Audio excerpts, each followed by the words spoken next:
गायत्री की 24 शक्ति धाराएं। लेखक पंडित श्री राम शर्मा आचार्य। गायत्री की 24 शक्तियाँ। गायत्री भारतीय धर्म दर्शन की आत्मा है। उसे प्रेम प्रेरक गुरु मंत्र कहा गया है। गुरु शिक्षा भी देते हैं और सामर्थ्य भी। गायत्री में सद ज्ञान की ब्रह्मा चेतना और सत प्रयोजन पूरा कर सकने की प्रचंड शक्तियाँ भरी पड़ी हैं, इसलिए उसे ब्रह्म वर्चस्व भी कहते हैं। गायत्री का उपास्य सूर्य सविता है। सविता का तेजस सहस्त्रांशु कहलाता है। उसके 7 रंग के 7 अश्व और सहस्त्र किरणें, सहस्त्र शास्त्र। गायत्री की सहस्त्र शक्तियाँ। इनका उल्लेख संकेत उसके सहस्त्र नामों में वर्णित है। गायत्री सहस्त्र नाम प्रख्यात हैं। इसमें अष्टोत्तर शत अधिक प्रचलित हैं। इनमें भी 24 की प्रमुखता है। विश्वामित्र तंत्र में इन 24 प्रमुख नामों का उल्लेख है। इन शक्तियों में से 12 दक्षिण पक्षी हैं और 12 वाम पक्षी। दक्षिण पक्ष को आगम और वाम पक्ष को निगम कहते हैं। कहा गया है, गायत्री बहुनामास्ति संयुक्ता देव शक्ति भी सर्वसिद्धिषु व्याप्ता सा इष्टा मुनि बीराहता। गायत्री के असंख्य नाम हैं। समस्त देव शक्तियाँ उसी से अनुप्राणित हैं। समस्त सिद्धियों में उसी का दर्शन होता है।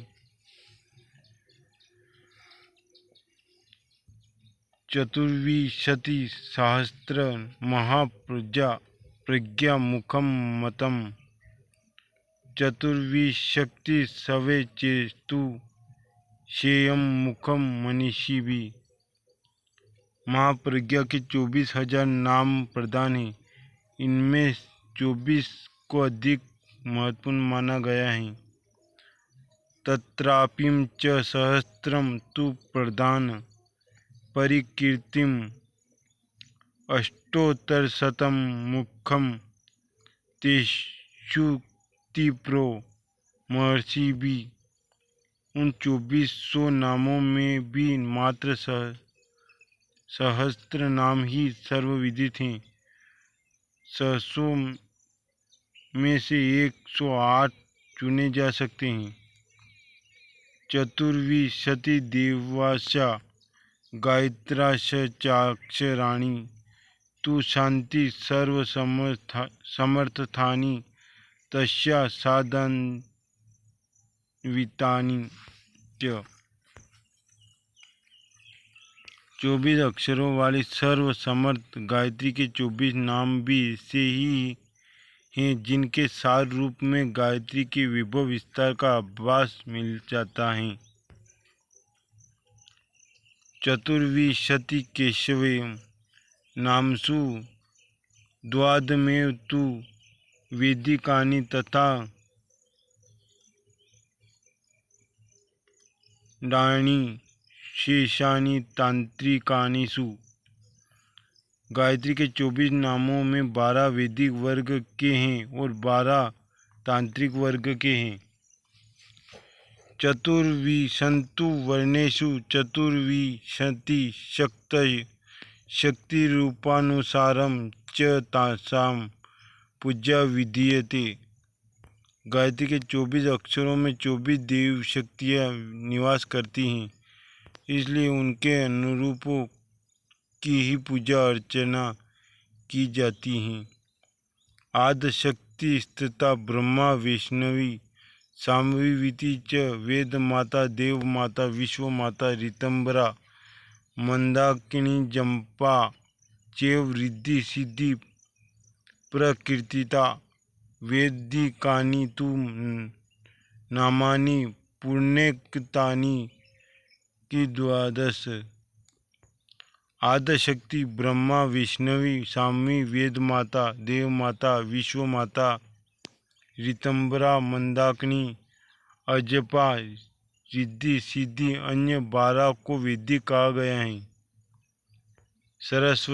सावित्री, सरस्वती, श्रेया, लक्ष्मी, दुर्गा तथेच कुंडलिनी, प्राग्नी च भवानी, भुवनेश्वरी, अन्नपूर्णेति नामानं महामाया, पयस्विनी, त्रिपुरा, तेवेति, विज्ञेया, तांत्रिकानि च 12। सावित्री, सरस्वती, लक्ष्मी, दुर्गा, कुंडलिनी, प्राण, अग्नि, भवानी, भुवनेश्वरी, अन्नपूर्णा, महामाया, पयस्विनी और त्रिपुरा, इन 12 को तांत्रिक कहा गया है। 12 ज्ञान पक्ष की 12 विज्ञान पक्ष की शक्तियों के मिलन से 24 अक्षर वाला गायत्री मंत्र विनिर्मित हुआ है। गायत्री ब्रह्मा चेतना है। समस्त ब्रह्मांड के अंतराल में वही संव्याप्त है। जड़ जगत का समस्त संचालन उसी की प्रेरणा एवं व्यवस्था के अंतर्गत हो रहा है। अन्य प्राणियों में उसका उतना ही अंश है जिसमें अपना जीवन निर्वाह सुविधापूर्वक चल सके। मनुष्य में उसकी यह विशेषता सामान्य रूप से मस्तिष्क क्षेत्र की अधिष्ठात्री बुद्धि के रूप में दृष्टिगोचर होती हैं। सुख सुविधाओं को जुटाने वाले साधन इसी के सहारे प्राप्त होते हैं। असामान्य रूप से यह ब्रह्मा चेतना प्रज्ञा है। यह अंतःकरण की गहराई में रहती हैं और प्रसुप्त स्थिति में पड़ी रहती हैं।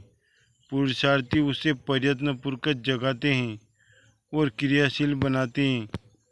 इस जागरण का प्रतिफल बहिरंग और अंतरंग में मुक्ति बनकर प्रकट होता है। बुद्धि बल से मनुष्य वैभववान बनता है। प्रज्ञा बल से ऐश्वर्यवान वैभव का स्वरूप है। धन, बल, कौशल, यश, प्रभाव, ऐश्वर्य का रूप महान व्यक्तित्व हैं। इसके 5 वर्ग हैं: संत, ऋषि, महर्षि, ब्रह्म ऋषि, देव ऋषि। 5 देवों का वर्गीकरण इन्हीं विशेषताओं के अनुपात से किया। विभिन्न स्वरूप विभिन्न क्षेत्रों में प्रकट होने वाले उत्कृष्टता के ही 5 स्वरूप हैं। वैभव संपन्नों को दैत्य, समृद्ध और ऐश्वर्यवान महामानव को देव उदात्त कहते हैं। वैभव उपार्जन करने के लिए आवश्यक ज्ञान और साधन जिस प्रकार प्राप्त किए जा सकते हैं इसे शिक्षा कहते हैं। ऐश्वर्यवान बनने के लिए जिस ज्ञान एवं उपाय को अपनाना पड़ता है उसका परिचय विद्या से मिलता है। विद्या का पूरा नाम ऋतंबरा प्रज्ञा या विद्या है। इसका ज्ञान पक्ष योग और साधन पक्ष तप कहलाता है। योग उपासना है और तप साधना। इन्हें अपनाना परम पुरुषार्थ कहलाता है। अंतराल में प्रसुप्त स्थिति में पड़ी हुई बीज रूप में विद्यमान शक्ति को सक्रिय बनाने में जितनी सफलता मिलती है वह उतना ही बड़ा महामानव सिद्ध पुरुष, देवात्मा एवं अवतार कहलाता है। ब्रह्मा चेतना गायत्री सर्वव्यापक होने से सर्वशक्तिमान है। उसके साथ विशिष्ट घनिष्ठता स्थापित करने के प्रयास साधना कहलाते हैं। इस सानिध्य में प्रधान माध्यम भक्ति है। भक्ति अर्थात भाव संवेदना। भाव शरीरधारियों के साथ ही विकसित हो सकता है। साधना की सफलता के लिए भाव भरी साधना अनिवार्य है। मनुष्य को जिस स्तर का चेतना तंत्र मिला है उसकी दिव्य शक्तियों को देव काया में प्रतिष्ठापित करने के उपरांत ही ध्यान धारणा का प्रयोजन पूरा हो सकता है। तत्वदर्शियों ने इस तथ्य को ध्यान में रखते हुए समस्त दिव्य शक्तियों के स्वरूप मानव आकृति में प्रतिष्ठित किए। यह देवता और देवियाँ गायत्री को आद्य शक्ति के रूप में मान्यता दी गई। निराकार उपासक प्रातः काल के स्वर्णिम सूर्य के रूप में उसकी धारणा करते हैं। आद्य शक्ति गायत्री को संक्षेप में विश्वव्यापी ब्रह्मा चेतना समझना जाना चाहिए।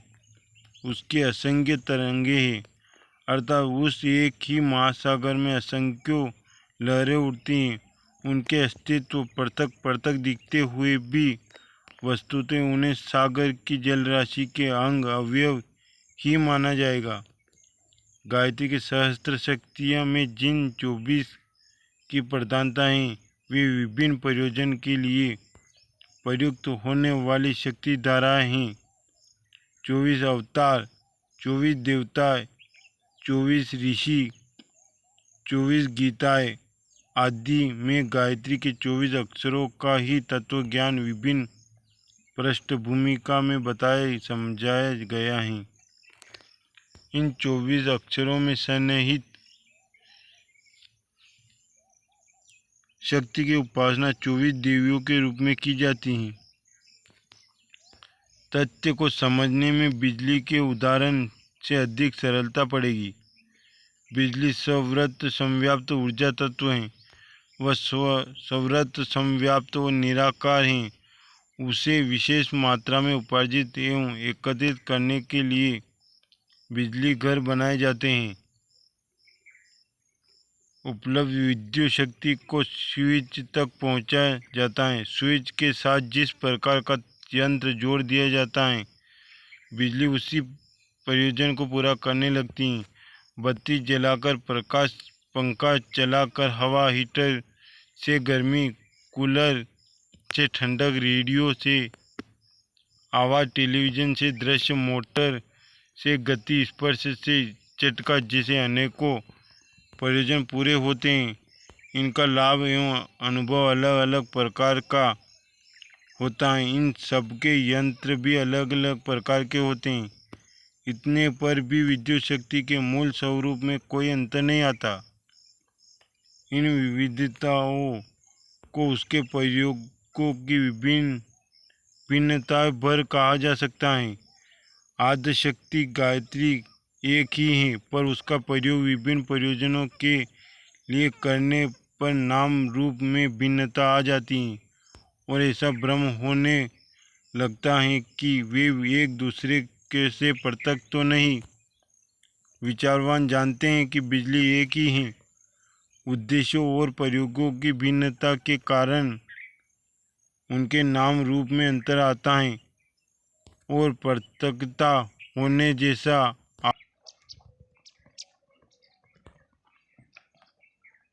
मिलता है। तत्वदर्शी पृथककर्ता में भी एकता का अनुभव करते हैं। गायत्री की 24 शक्तियों के बारे में ठीक इसी प्रकार समझा जाना चाहिए। पेड़ के कई अंग अवश्य होते हैं। जड़, छाल, तना, टहनी, पत्ता, फूल, पराग, फल, बीज आदि हैं। इन सब में नाम रूप, स्वाद, गंध, गुण आदि भी सब मिलाकर यह सारा परिवार वृक्ष की सत्ता में ही सन्निहित है।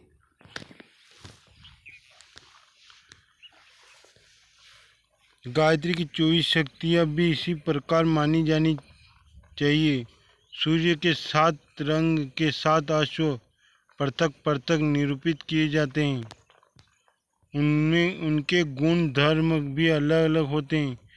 इतने पर भी वे सूर्य परिवार के अंतर्गत ही हैं।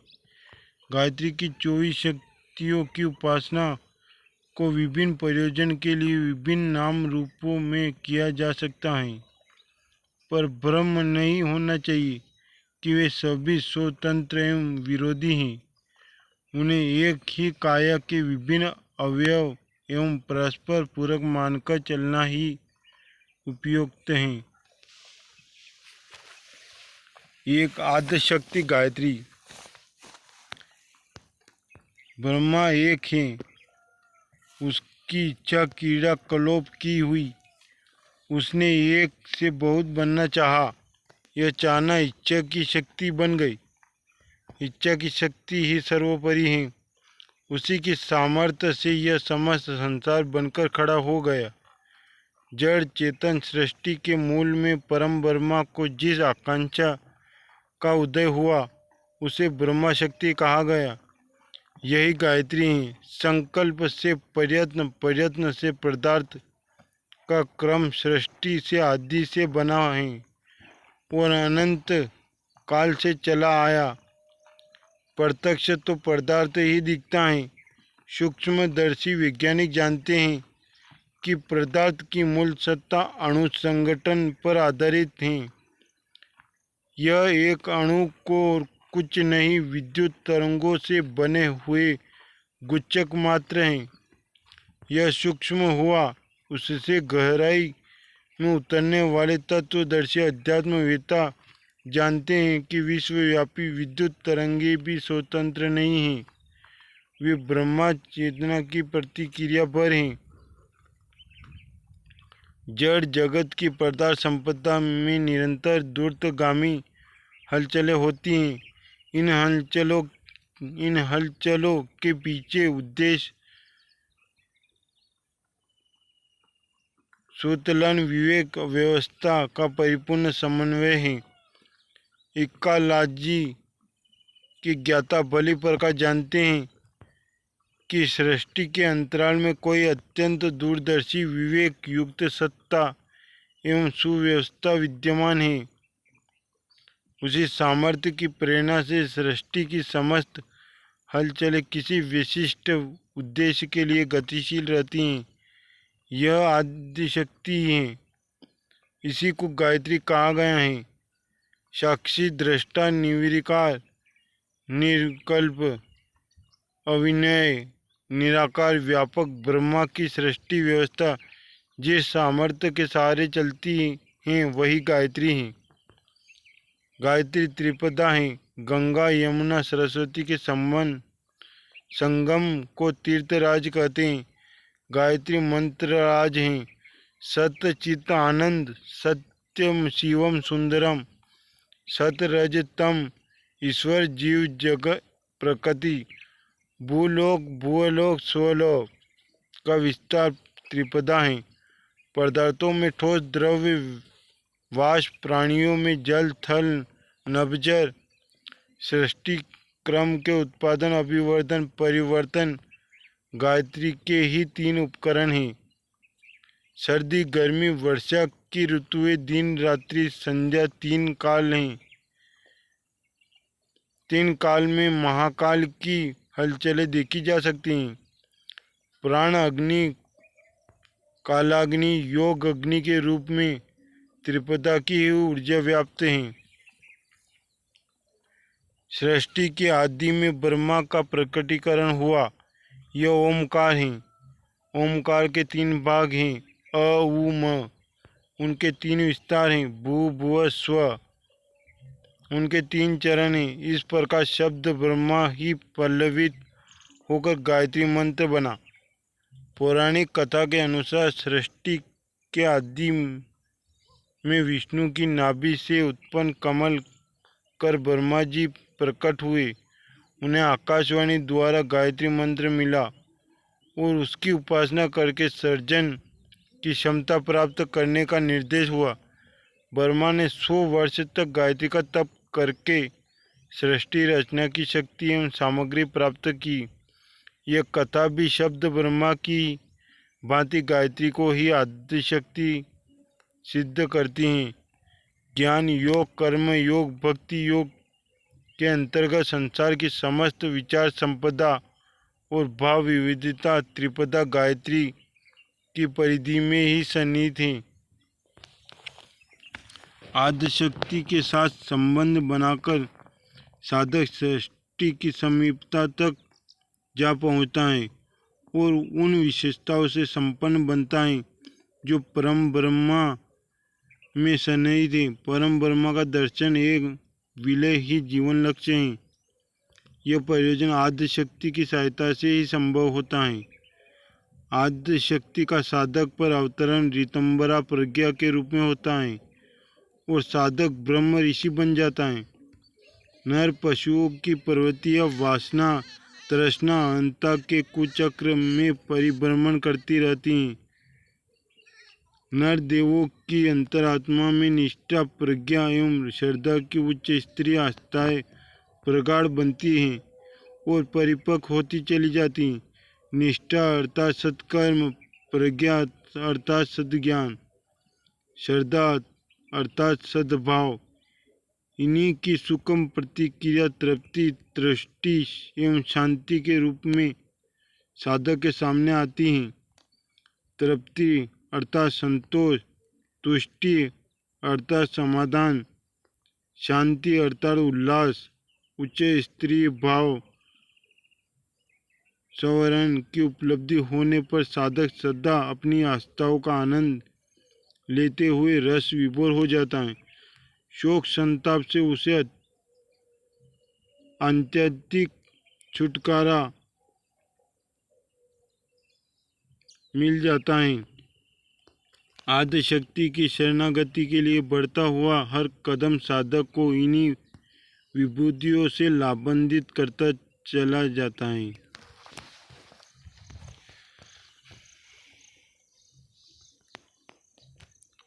दूसरा, ब्राह्मणी त्रिदेव प्रसिद्ध हैं। ब्रह्मा विष्णु महेश, उत्पादन अभिवृद्धि परिवर्तन, इन्हें ब्राह्मणी कहा गया है। सर्जन उत्पादन में संलग्नता संसार की सबसे बड़ी विशेषता है।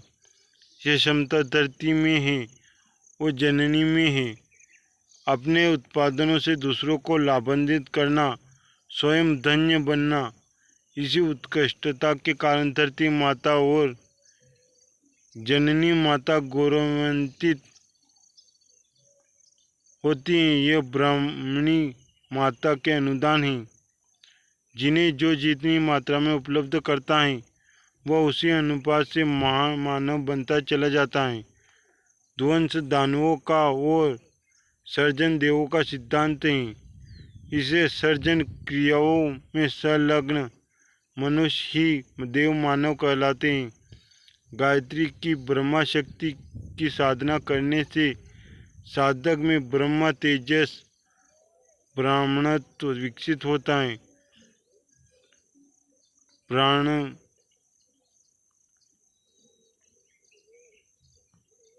ब्राह्मण पृथ्वी के देवता माने जाते हैं। उन्हें भूदेव कहते हैं। सत रज तम में सत्य, शिवम सुंदरम में प्रथम वर्ण सत्य था। सत्य का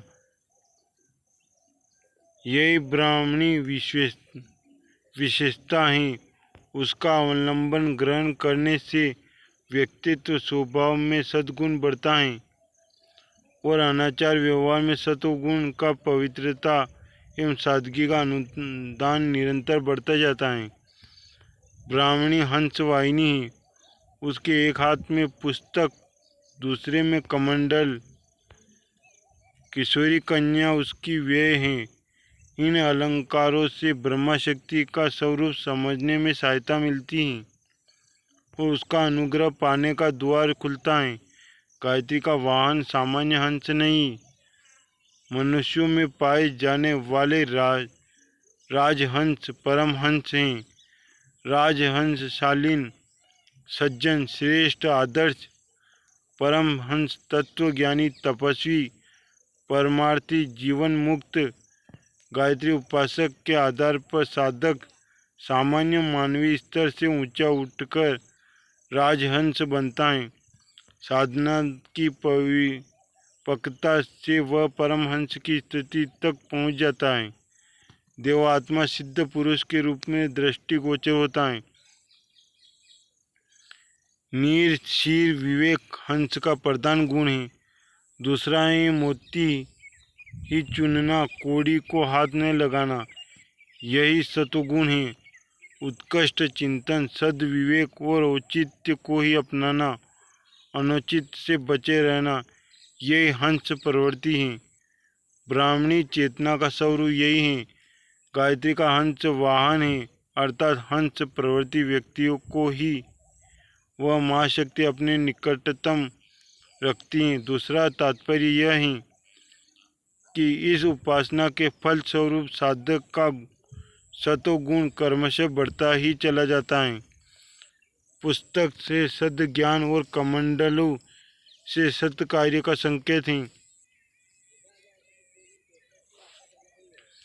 गायत्री शक्ति के दोनों हाथों में यही वरदान रखे हैं। गायत्री ब्राह्मणी साधना के अंतःकरण में उत्कृष्ट चिंतन की तरंगें उठती हैं। क्रियाकलाप में सत्कर्म करने का उल्लास एवं साहस उभरता है। गायत्री को ब्राह्मण की कामधेनु कहा गया है। इसका तात्पर्य यह है कि ब्राह्मणी शक्ति कामधेनु का पेय पान करने वाला साधक सच्चे अर्थों में ब्राह्मण बनता है और आत्म संतोष, लोक सम्मान तथा देवी के अनुग्रह के तीनों वरदान प्राप्त करता है। रिद्धि और सिद्धियों पर अधिकार ब्रह्मा परायण का होता है। जिसका ब्रह्मा और निरंतर जीवन पवित्र है, उसी को मंत्र सिद्ध उपलब्ध होती है। इसके लिए आवश्यक है पात्रता की गायत्री की ब्रह्मा धारणा के संपर्क से प्राप्त होती हैं। सावित्री सत्यवान की कथा में सावित्री ने सत्यवान को वरण किया था और उसे मृत्यु के मुख से छुड़ाने तथा लकड़हारे से राजा बना देने का अनुदान दिया था। सत्यवान साधक सावित्री की सच्ची सहायता प्राप्त कर सके। ब्राह्मणी शक्ति के माध्यम से यही पृष्ठभूमि बनती है। तीसरी 3 वैष्णवी। विष्णु की शक्ति वैष्णवी है। वैष्णवी का अर्थात पालन करती। इसे व्यवस्था भी कर सकते हैं। उत्पादन आरंभ है, अभिवर्धन मध्य है। एक है शिव शैशव, दूसरा है यौवन। यौवन में प्रौढ़ता, परिपक्वता, सुव्यवस्था की समझदारी भी होती है। साहस और पराक्रम का फूट रहता है। यही रजोगुण है। त्रिपदा की सी दूसरी धारा वैष्णवी है। इसे गंगा की सहायक यमुना कहा जा सकता है। इस साधना के साधक को इन सिद्धियों, विभूतियों एवं सत्प्रवृत्तियों की उपलब्धि होती है, जिनके आधार पर वह यथार्थवादी योजनाएं बनाने में ही नहीं, उन्हें सुव्यवस्था, तन्मयता एवं तत्परता के सहारे आगे बढ़ाने और सफल बनाने में समर्थ होता है। वैष्णवी को दूसरे अर्थों में लक्ष्मी कह सकते हैं। भौतिक क्षेत्र में इसी को संपन्नता और आत्मिक क्षेत्र में इसी को सुसंस्कारिता के नाम से पुकारा जाता है। विभिन्न स्तरों की सफलता इसी आधार पर मिलती है। वैष्णवी का वाहन गरुड़ है। गरुड़ की कई विशेषताएं हैं। एक तो उनकी दृष्टि अन्य सब पक्षियों की तुलना में अधिक तीक्ष्ण होती है। सुदूर आकाश में ऊंची उड़ान उड़ते हैं। समय भी जमीन पर रेंगता कोई सर्प मिल जाए तो वह उस पर बिजली की तरह टूटता है और क्षण भर में तोड़ मरोड़ कर रख देता है। गरुड़ की चाल अन्य पक्षियों की तुलना में कहीं अधिक तीव्र होती है।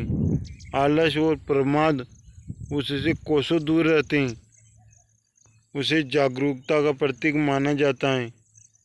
अव्यवस्था रूपी सर्प से घोर शत्रुता रखने वाले तथा उसे निरस्त करने के लिए टूट पड़ने वाली प्रकृति गरुड़ है।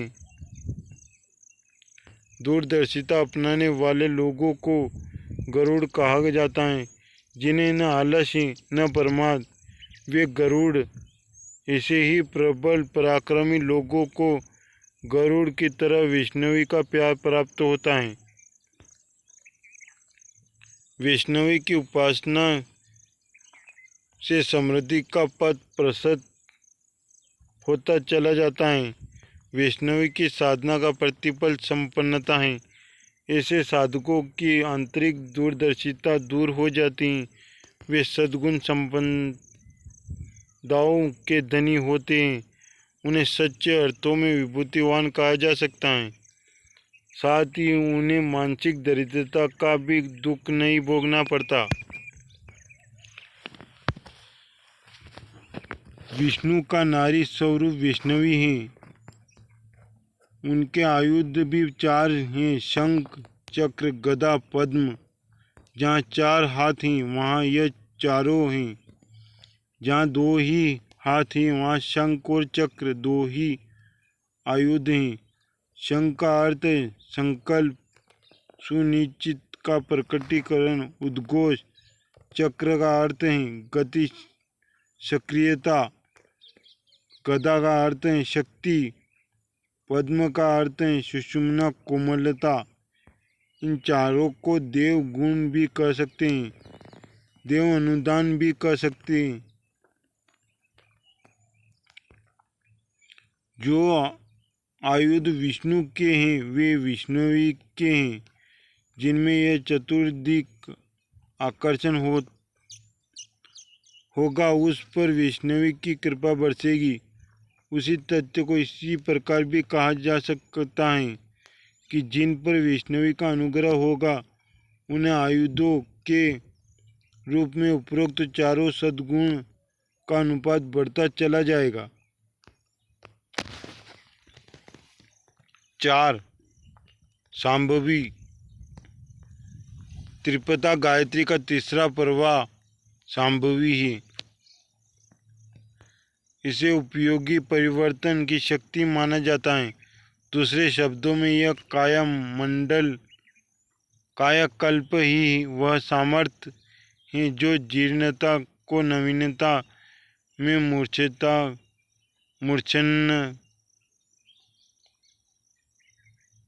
मूर्छना को चेतना में, शिथिलता को सक्रियता में, मरण को जीवन में परिवर्तित करती हैं। पुनर्जीवन, नव निर्माण इसी को कहते हैं। गायत्री की शांभवी शक्ति वह है जो अशक्त को शक्तिवान और कुरूप को सौंदर्यवान बनाने में निरंतर संलग्न रहती हैं। प्रकारांतर से इसे शिव शक्ति भी कह सकते हैं। शांभवी के 2 आयुध हैं, त्रिशूल व डमरू। त्रिशूल अर्थात 3 धार वाला वह शस्त्र जो मनुष्य को अधिबौद्धिक, आध्यात्मिक एवं आदिदैविक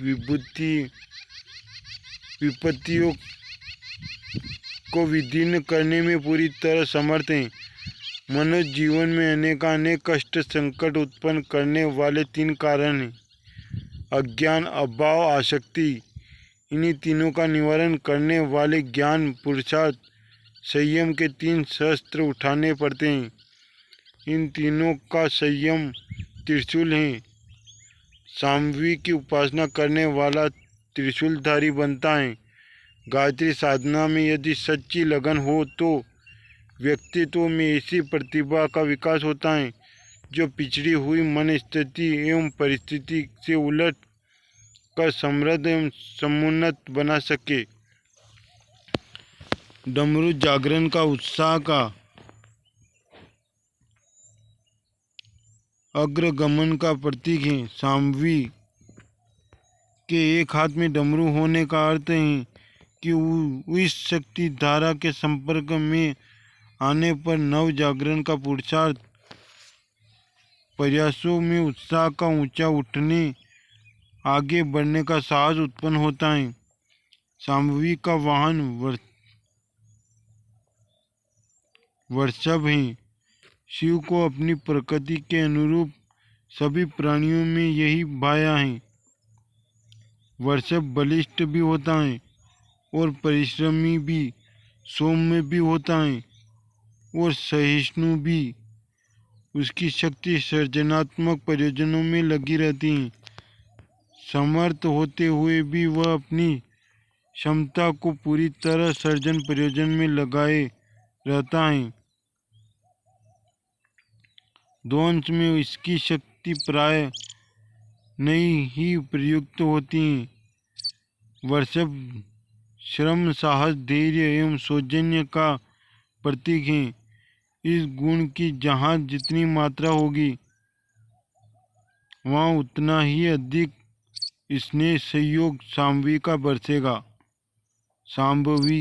बरसेगा। इन सत प्रवृत्तियों के अभिवर्धन के लिए सांभवी की उपासना की जाती है। सांभवी के मस्तिष्क के मध्य में तीसरा नेत्र है। तीसरा नेत्र अर्थात दिव्य दृष्टि का दूरदर्शिता का उद्गमन स्रोत, इसे ज्ञान चक्षु भी कहते हैं। अतीन्द्रिय शक्तियों के संदर्भ में उसे दूरदर्शन, परोक्ष दर्शन, भविष्य दर्शन आदि को केंद्र स्थान माना जाता है। ये तत्वदर्शियों की बिंदु साधना का आज्ञा चक्र है। इसी के खुलने से अशुभों और अनिष्टों को परास्त किया जा सकता है। भगवान शंकर ने इसी तृतीय नेत्र को खोलकर कामदेव को परास्त किया था।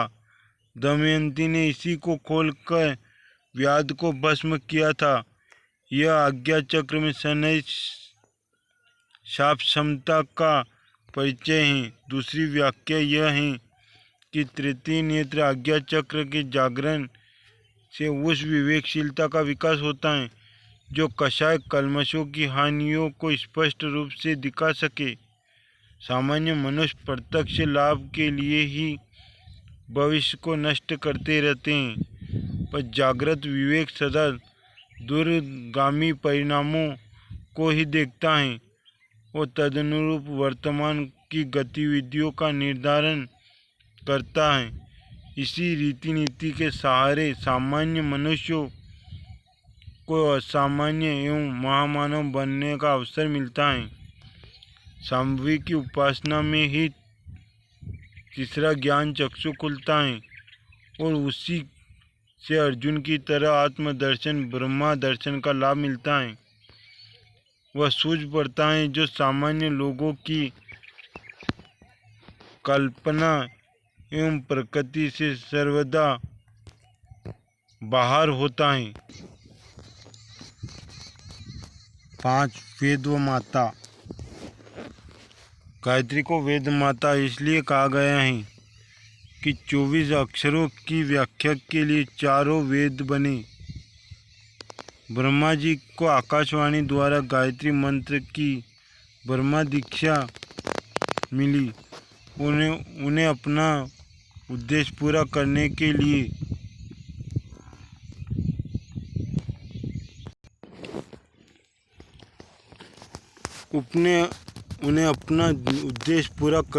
लिए सामर्थ्य, ज्ञान और विज्ञान की शक्ति और साधनों की आवश्यकता पड़ी। इसके लिए अभीष्ट क्षमता प्राप्त करने के लिए उन्होंने गायत्री का तप किया। तप बल से सृष्टि बनाई। सृष्टि के संपर्क, उपयोग एवं रहस्य से लाभान्वित होने की एक सुनियोजित विधि व्यवस्था बनाई। उसका नाम वेद रखा। वेद की संरचना की मन, स्थिति और परिस्थिति से उत्पन्न करना गायत्री महाशक्ति के सहारे ही उपलब्ध हो सका। इसलिए आद्यशक्ति का नाम वेद माता रखा गया। वेद सुविस्तृत हैं। उसे जन साधारण के लिए समझने योग्य बनाने के लिए और भी अधिक विस्तार की आवश्यकता पड़ी। पुराण कथा के अनुसार ब्रह्मा जी ने अपने 4 मुखों से गायत्री के 4 चरणों की व्याख्या करके 4 वेद बनाए। ओम भू भुव स्व के शीर्ष भाग की व्याख्या से ऋग्वेद बना। तस्य वितुर्वरेण्यम का रहस्योद्घाटन यजुर्वेद में है। भर्गो देवस्य धीमहि का तत्व ज्ञान विमर्श सामवेद में है। धियो यो न प्रचोदयात् की प्रेरणा और शक्तियों का रहस्य अथर्ववेद में भरा पड़ा है। विशालकाय वृक्ष की सारी सत्ता छोटे से बीज में सन्निहित रहती है। परिपूर्ण मनुष्य की समग्र सत्ता छोटे से शुक्राणु में समाविष्ट रहती है।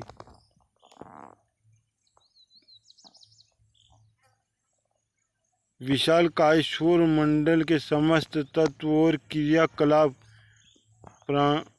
परमाणु के नगण्य से घटक में भरे पड़े हैं। ठीक इसी प्रकार संसार में फैले पड़े सुविस्तृत ज्ञान विज्ञान का समस्त परिकर वेदों में विद्यमान है और उन वेदों का सार तत्व गायत्री मंत्र में सार रूप में भरा हुआ है। इसलिए गायत्री को ज्ञान विज्ञान के अधिष्ठात्री वेद वाङ्मय की जन्मदात्री कहा जाता है। शास्त्रों में असंख्य स्थानों पर उसे वेद माता कहा गया है। गायत्री मंत्र का अवगाहन करने से वह ब्रह्मा ज्ञान साधक को सरलता पूर्वक उपलब्ध होता है, जिसको हृदयंगम कराने के लिए वेद की संरचना हुई। गायत्री का महात्म्य वर्णन करते हुए महर्षि याज्ञवल्क्य ने लिखा है, गायत्री विद्या का आश्रय लेने वाला वेद ज्ञान का फल प्राप्त करता है। गायत्री के अंतःकरण में वे स्फुरणाएँ अनायास ही उठती हैं, जिनके लिए वेद विद्या का पारायण किया जाता है। वेद ज्ञान और विज्ञान दोनों के भंडार हैं। ऋचाओं के प्रेरणाप्रद अर्थ भी हैं। उनके शब्द गुच्छों में रहस्यमय शक्ति के अदृश्य भंडार भी हैं। वेद में विज्ञान भी भरा पड़ा है। स्वर शास्त्र के अनुसार इन ऋचाओं का निर्धारित स्वर विज्ञान के अनुसार पाठ उच्चारण करने से साधक के अंतराल का स्तर इतना ऊंचा उठ जाता है कि उस पर दिव्य प्रेरणा उतर सके। इसके व्यक्तित्व में ऐसा ओजस तेजस एवं वर्चस्व प्रकट होता है, जिसके सहारे महान कार्य कर सकने योग्य शौर्य साहस का परिचय दे सके। वातावरण में उपयुक्त प्रवाह परिवर्तन संभव कर सकने के रहस्य वेद मंत्रों में विद्यमान है। मंत्रों के प्रचंड प्रवाह का वर्णन शास्त्रों में मिलता है। इस रहस्यमय प्रक्रिया को वेद माता की परिधि में सम्मिलित समझा जाना चाहिए। वेद माता दूरदर्शिता दिव्य दृष्टि को कहते हैं। इसे अपनाने वाला मस्तिष्क निश्चित रूप से उज्जवल होता है। चार वेद चार मंडल मात्र ही नहीं, उस ज्ञान का विस्तार करने के कारण ब्रह्मा जी के चार मुख हुए। उनकी वेखरी मध्यमा परा पश्यन्ति चारों वाणी समस्त विश्व को दिशा देने में समर्थ हुई। गायत्री का अवगाहन करने वाले चार ऋषि सनक सनन सनातन सनत कुमार वेद भगवान के प्रत्यक्ष अवतार कहलाए। चार वर्ण चार आश्रम की परंपरा वेदों की आचार पद्धति है। मन बुद्धि चित्त अहंकार का अंतकरण चतुष्टय जिसे पाकर कृत्य कृत्य बनता है, वह वेद ज्ञान है। कामधेनु की चार थन धर्म अर्थ काम मोक्ष की चारों विभूतियों का पयपान करते हैं। साधना चतुष्टय में पार्वती वेद माता की चतुर्विधि दिव्य प्रेरणा ही समझी जा सकती है। वेद माता की साधना साधक को चार वेदों का अवलंबन प्रदान करती है और उसे सच्चे अर्थों में वेत्ता ब्रह्म ज्ञानी बनाती हैं। तत्व ज्ञान सद्ज्ञान आत्मज्ञान ब्रह्म ज्ञान से संपन्न करती हैं। 6 देव माता। गायत्री का नाम देव माता भी है। देव माता इसलिए कि उसकी गोद में बैठने वाला पय पान करने वाला आंचल पकड़ने वाला अपने देवत्व को बढ़ाता है। और आत्म उत्सर्ग के क्षेत्र में कर्मिक विकास करते हुए इसी धरती पर विचरण करने वाले देव मानवों की पंक्ति में जा खड़ा होता है। गायत्री मंत्र के 24 अक्षरों में जो शिक्षाएं भरी पड़ी हैं वे सभी ऐसी हैं कि उनका चिंतन मनन करने वाले की चेतना में अभिनव जागृति उत्पन्न होती है और अंतःकरण यह स्वीकार करता है कि मानव जीवन की सार्थकता एवं सफलता देवत्व की सत्प्रवृत्ति अपनाने में है। अज्ञान अंधकार में भटकने वाले मोह ममता की सड़ी कीचड़ में फंसे रहते हैं और रोते कलपते जिंदगी के दिन पूरे करते हैं, किंतु गायत्री का आलोक अंतराल में पहुँचते ही व्यक्ति सुषुप्ति से विरक्त होकर जागृति में प्रवेश करता है। स्वार्थ को संयत करके परमात्म प्रयोजन से रस लेना और उस दिशा में बढ़ चलने के लिए साहस जुटाना, यही है मनुष्य शरीर में देवत्व का अवतरण। जो देवी संपदा से जितनी मात्रा में सुसंपन्न बनता है वह उसी अनुपात से इसी जीवन में स्वर्गीय सुख शांति का अनुभव करता है। उसके व्यक्तित्व का स्तर समुन्नत भी रहता है और जो सुसंस्कृत भी देवात्मा शब्द से ऐसे ही लोगों को सम्मानित किया जाता है और वे स्वयं ऊंचे उठते हैं, आगे बढ़ते हैं और अपने साथ अनेकों को उठाते आगे बढ़ाते हैं। चंदन वृक्ष की तरह उनके अस्तित्व से सारा वातावरण महकता है और संपर्क में आने वाले अन्य झाड़ जंगाड़ों को भी सुगंधित होने का सौभाग्य मिलता है। गायत्री उपासना का प्रधान प्रतिफल देवत्व का संवर्धन, साधक का अंतरंग और बहिरंग देवोपम बनता चला जाता है। एक एक करके दुष्प्रवृत्तियाँ छूटती हैं और प्रगति के हर कदम पर सत्प्रवृत्तियों की उपलब्धि होती हैं। गुण कर्म स्वभाव में गहराई तक घुसे हुए कषाय कल्मश एक एक करके स्वयं पतझड़ के पत्तों की तरह गिरते चढ़ते चले जाते हैं। उनके स्थान पर वसंत के अभिनव पत्र पल्लवों की तरह मानवोचित श्रेष्ठता बढ़ती चली जाती हैं। देवता देने वाले को कहते हैं। गायत्री उपासक सच्चे अर्थों में की जा सके तो देवत्व की मात्रा बढ़ेगी। देवता के दो गुण हैं, व्यक्तित्व की सृष्टि से उत्कृष्ट और आचरण की दृष्टि से आदर्श। ऐसे लोग हर घड़ी अपने प्रत्यक्ष और परोक्ष अनुदानों से सतयुगी वातावरण उत्पन्न करते चले जाते हैं। देवता सदा युवा रहते हैं, मानसिक बुढ़ापा उन्हें कभी नहीं आता।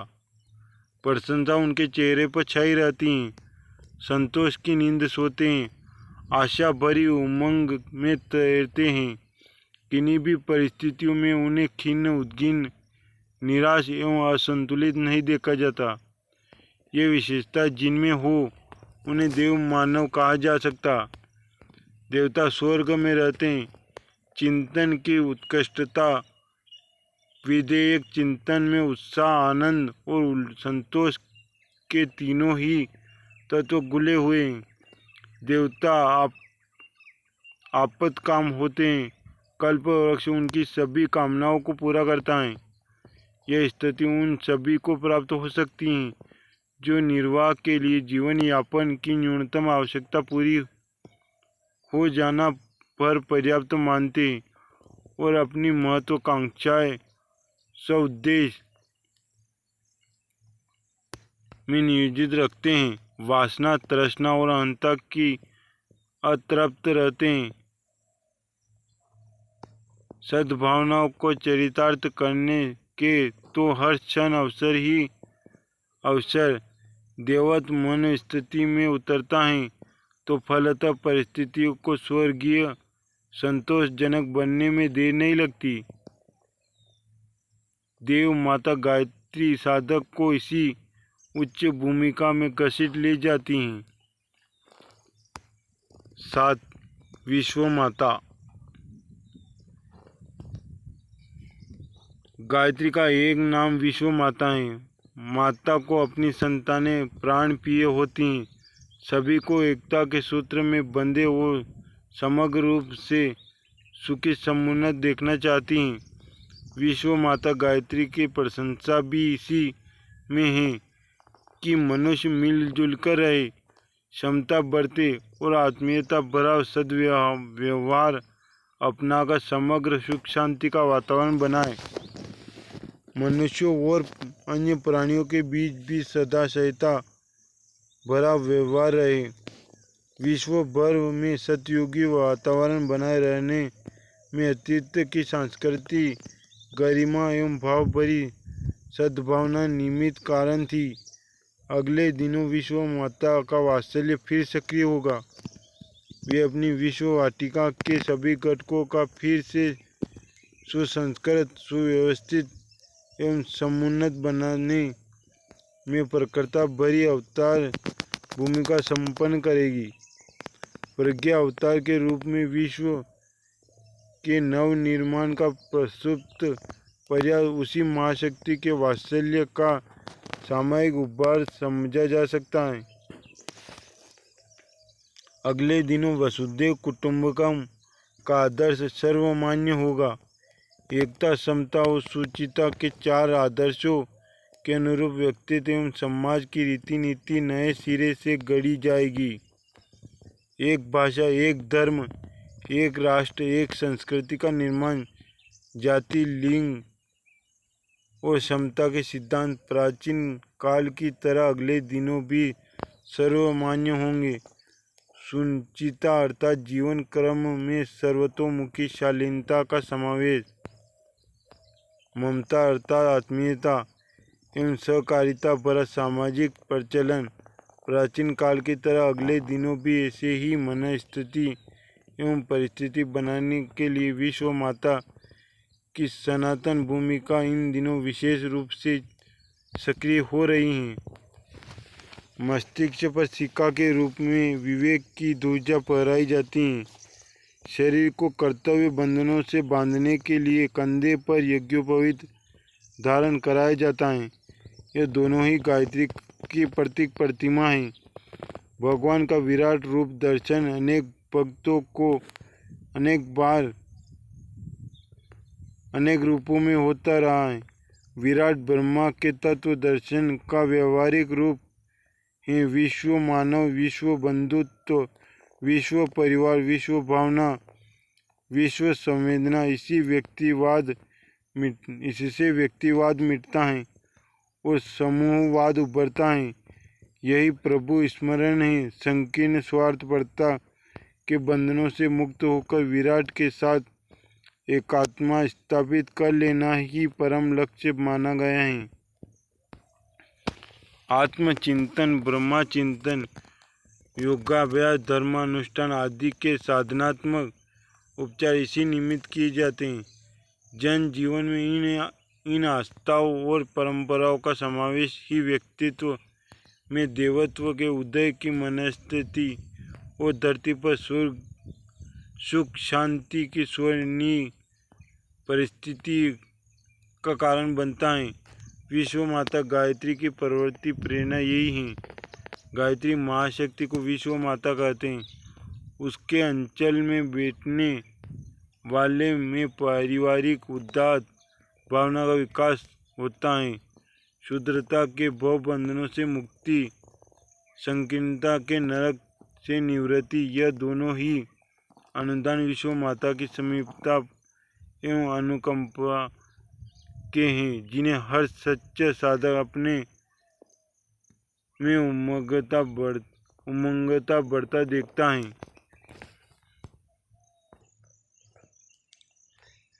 8. ऋतंभरा। गायत्री की एक धारा है ऋतंभरा। इसी को प्रज्ञा कहते हैं।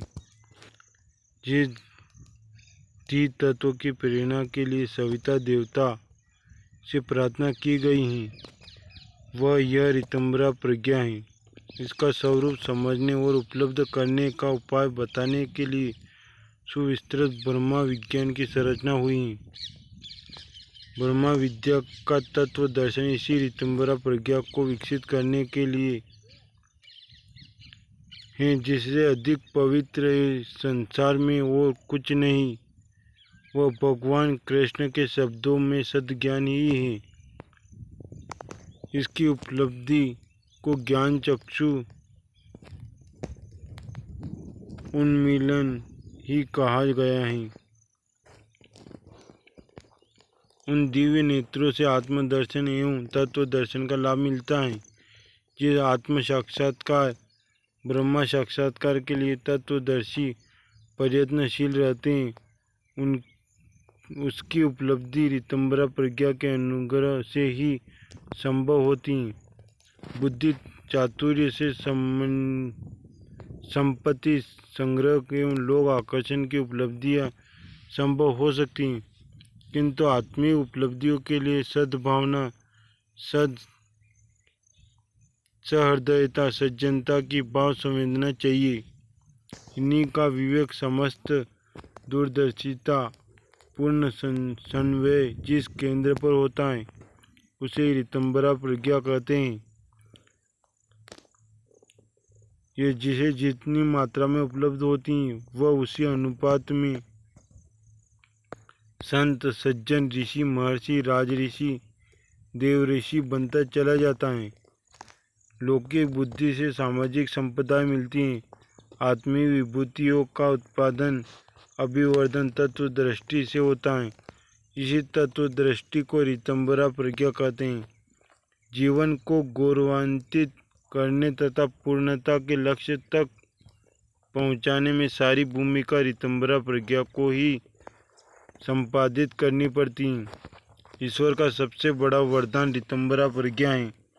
उसका उदय होते ही माया के समस्त बंधन कट जाते हैं। अज्ञान अंधकार को मिटाने में जिस अरुणोदय की कामना की जाती है, यह सविता का आलोक ऋतंभरा प्रज्ञा के रूप में प्रभावकालीन उषा बनकर ही अपने अस्तित्व का परिचय देता है।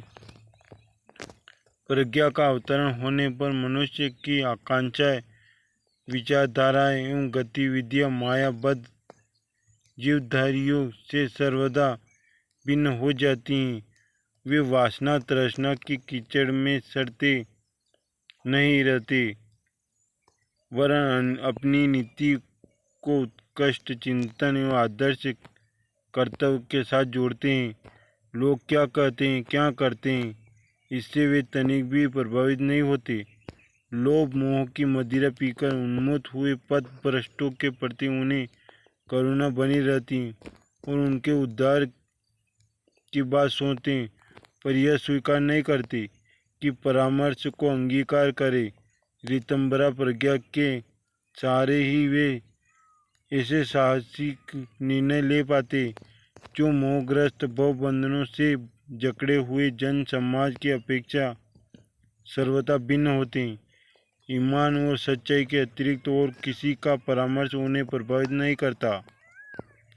प्रज्ञा का इतना सुदृढ़ कवच पहनने वाले ही जीवन संग्राम के विजयी प्राप्त करते हैं और इस धरती के देवता कहलाते हैं। दृष्टिकोण में उत्कृष्टता बढ़ जाने पर पदार्थों की उपयोगिता और प्राणियों की सदाशयता का दर्शन होने लगता है।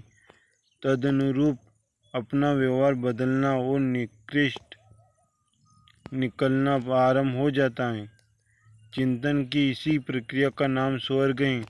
वासना, तृष्णा और अहंता के बंधन ही मनुष्य को विक्षुब्ध बनाए रहते हैं। जब इन्हें हटाकर निष्ठा, प्रज्ञा और श्रद्धा की मनोभूमि बनती है तो सृष्टि, तृप्ति और शांति की कमी नहीं रहती। प्रलोभनों से छुटकारा और आदर्शों का परिपालन यही जीवन मुक्ति है। आत्म साक्षात्कार, ब्रह्म साक्षात्कार की सच्चिदानंद स्थिति इसी स्तर पर पहुंचने वाले को मिलती है। गायत्री उपासना से ऋतंभरा प्रज्ञा प्राप्त होती है, अतः ऋतंभरा प्रज्ञा का अनुशीलन करने वाले गायत्री का साक्षात्कार करते हैं। इसी विवाद में न पड़कर हमें इतना ही चाहिए कि दोनों अन्योन्याश्रित हैं। जहाँ एक होगी वहाँ दूसरी का रहना भी आवश्यक है। गायत्री का सच्चा अनुग्रह जिस पर उतरता है उसमें ऋतंभरा प्रज्ञा का ब्रह्मा तेजस का आलोक प्रत्यक्ष जगमगाने लगता है। सामान्य लोगों की तुलना में वह उत्कृष्टता की दृष्टि से ऊंचा उठा हुआ और आगे बढ़ा हुआ दृष्टिगोचर होता है।